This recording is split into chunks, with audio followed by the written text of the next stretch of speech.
Thanks very much. Well, it's an absolute honour to be here today representing this lovely project.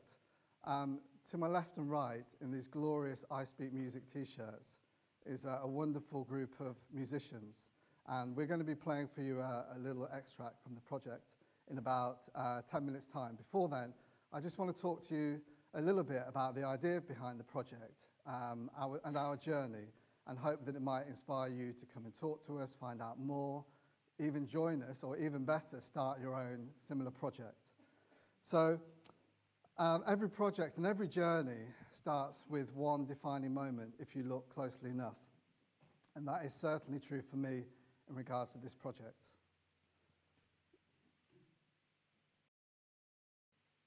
This is my little boy. This is Diego. Diego is half Mexican, half English. And I remember, this is my defining moment, I remember this moment a couple of years ago when I was playing with Diego and he was playing with my guitar, very inquisitive little toddler plucking away at the strings. And being a less than perfect parent, I had half an eye on Diego and half an eye on the TV, the news in the background. And then my eyes were drawn to this image of this little boy dressed the same as Diego, blue shorts and a red t-shirt. And this little boy was washed up on the shore in Turkey, on a beach in Turkey. And that boy was Alan Kurdi. And like millions of parents and people across the world, that hit me instantly, filling me with deep sadness and horror, but also as a parent feeling that connection to my own child and to him. And in that moment, I was imagining Alan playing with Diego with my guitar, and two toddlers, different cultures, different countries, different religions, different backgrounds, different languages, but coming together and just having fun and playing with an instrument and sort of bonding over that. And really that simple idea was the seed behind this project. At the time of that photo, the backdrop was, and still very much is, a world where truth and facts and humanity sometimes seems to get lost in the discourse, in this angry discourse that happens in echo chambers, and that discourse can polarize us because it remains unchallenged and we're not speaking to each other. And I'm by no means any kind of expert in conflict resolution or in trauma or in world music, but what I do know from my experiences is that when people who would not normally ever meet, when they are brought together in a creative and safe environment, that's when real change starts to happen. And that, again, is the idea behind the orchestra. So I had this idea, but I was thinking, what is it musically? What can cut through this noise? What's the first thing that we might all share? And I think surely that has to be rhythm. When we're 6 weeks old, our heart starts to beat. So at that point, we start to experience rhythm. Rhythm is everywhere in birdsong, with train tracks, and the waves crashing against the shore. Rhythm is a great starting point. It's everything. It's something that we all share. And actually, with our own project, we start every session with rhythm. It grounds us, and it's something we can all instantly connect to. That is not about language or anything more complex. So, time permitting, and time isn't very permitting, I just wanted to give you a little example of that. Al-Safa is a rhythm that's prominent within Arabic music and probably, we think, predates Islam. The rhythm goes like this. I'm going to speak to this side of the room, if that's all right. The rhythm goes dum taka tak tak dum tak tak dum taka tak tak dum tak tak dum taka tak tak dum tak tak dum taka tak tak dum tak tak. Perfect. Very shy, very quiet, but it's okay. We're getting there. It's great. Clave has its roots in sub-Saharan Africa and made its way to Cuba via the slave trade, and is fundamental in Afro-Cuban music and across the African diaspora. This is a 2/3 clave, and it goes, I'm a bit worried about my musicians, like she is looking at me right now. It goes like this.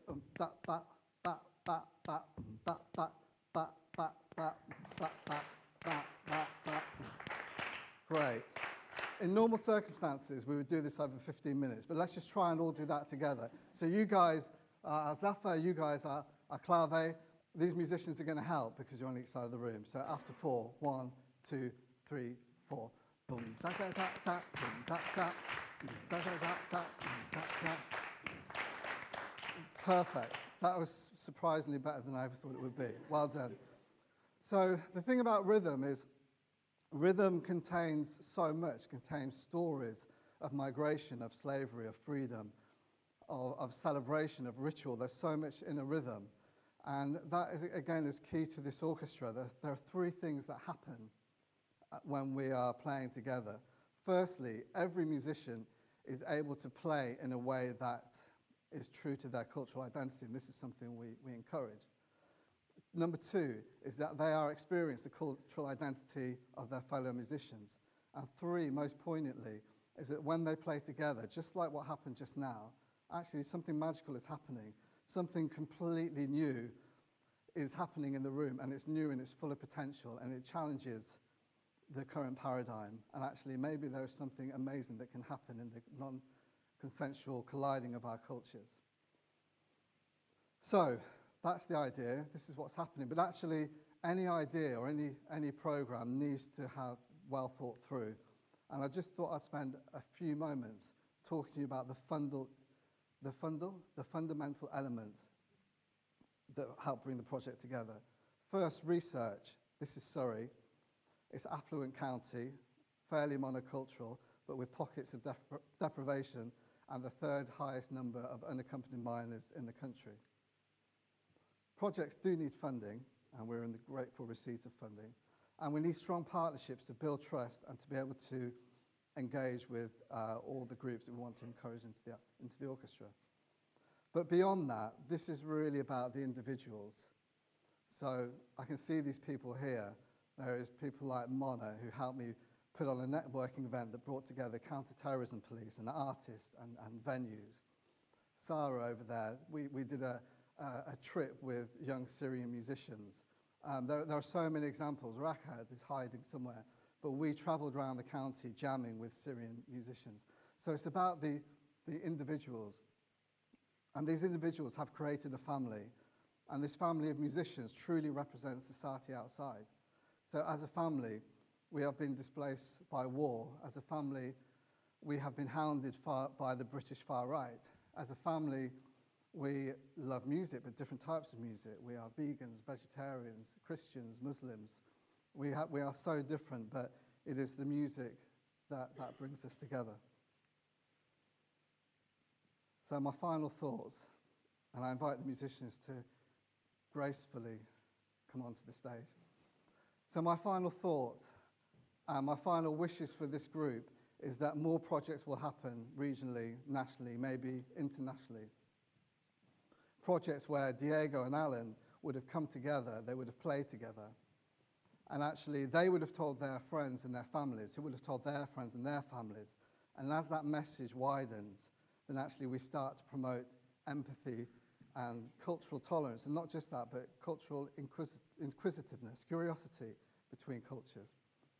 So my kind of question or proposition or final thought to leave you all with is, if you've ever wanted to join an orchestra, I say come and join an orchestra with this one. No matter where you are within your musical or life journey, your uniqueness is what you bring to the project. And paradoxically, it's when we share all that is unique that we really start to understand everything that we have in common. So thank you for listening, and hope you enjoy the music.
you.